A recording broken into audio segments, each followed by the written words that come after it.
Mr. Speaker, last Saturday in Liverpool, I helped to organise a vigil for peace in Yemen, and we launched the Liverpool Friends of Yemen.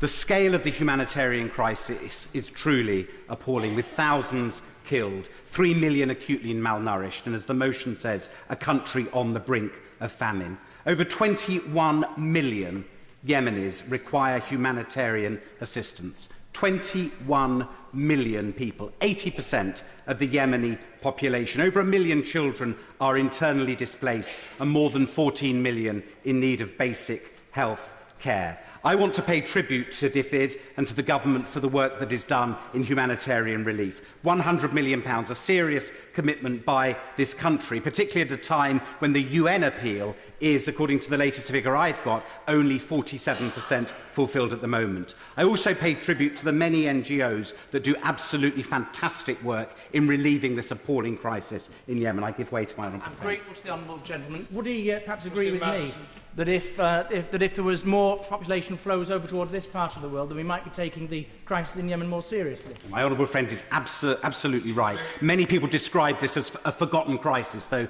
I welcome the fact that this is the second debate on Yemen in this House in the space of just a week. The International Development Committee inquiry into the Yemen crisis earlier this year reached a number of conclusions. And the first thing to say is the evidence is very clear that atrocities, appalling atrocities, have been committed by both sides to the conflict. We heard that over 60% of the killings have been caused by the Saudi-led coalition, but we also heard that Houthis have recruited children to armed groups and have sieged towns such as Taiz, denying basic access for humanitarian aid and medicines. There is no suggestion in this motion or in the reports from my committee that we're taking sides with the Houthis. This is about taking a balanced approach. I give way to my honourable friend. I thank my right honourable friend for giving way, and he's absolutely right. He and I would no doubt both agree on the responsibility for starting this conflict and of where a lot of the atrocities lie. But, of course, would he agree with me that we are not, of course, an ally of the Houthis, nor are we selling arms to them?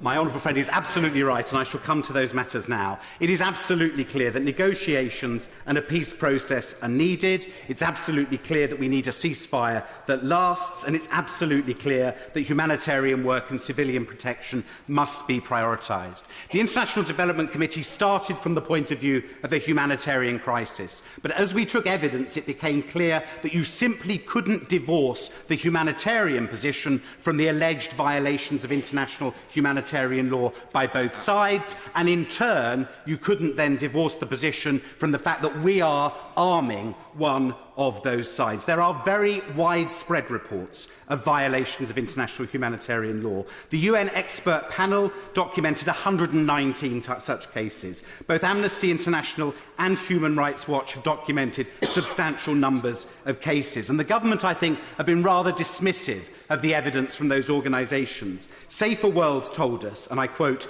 "In other contexts, the government will cite their reports. Human Rights Watch and Amnesty will be cited in Syria. They've been cited in Libya and Sudan in support of the government position. But here, in Yemen, they are referred to as not good enough to be considered evidence compared with a reassurance from the Saudis, one of the belligerents to the conflict, that there are no violations of international humanitarian law." Now, I welcome the fact that at the recent UN Human Rights Council, the UK position did shift, and we did sign up to an EU common position that enabled there to be a greater independent element in the investigation of abuses. But I support what this motion says, which is that there should be a fully independent UN-led investigation into abuses by both sides. And my committee reached agreement that in the meantime we should suspend arms sales to Saudi Arabia. The scale of arms sales, of course.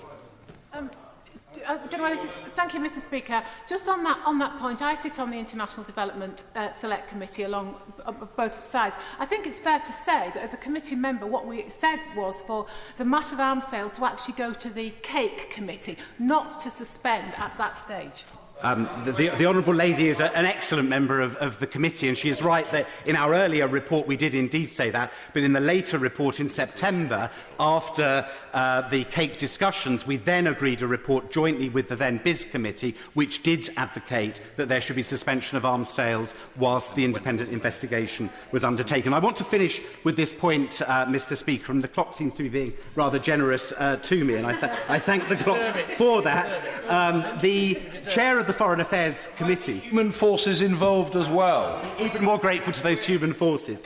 The Chair of the Foreign Affairs Committee spoke about intent. And this is absolutely vital, because what European Union, United Kingdom and international arms trade law says is that licences cannot be granted if there is a clear risk that they may be used in the commission of the violations of international humanitarian law. Not intent, a clear risk. That is the test that we face. And my major concern on this, Mr. Speaker, is that the approach that we have taken, that the government has taken on this, is inconsistent with the UK's global leadership role on the rule of law and international rules-based systems. A point was raised earlier about reputation, and reputation is very important. And our reputation as an upholder of international humanitarian law is, I believe, very important. The active role this country played in the shaping of the Arms Trade Treaty, I think, is something we can be proud of. And I simply do not believe that that test of no clear risk is the test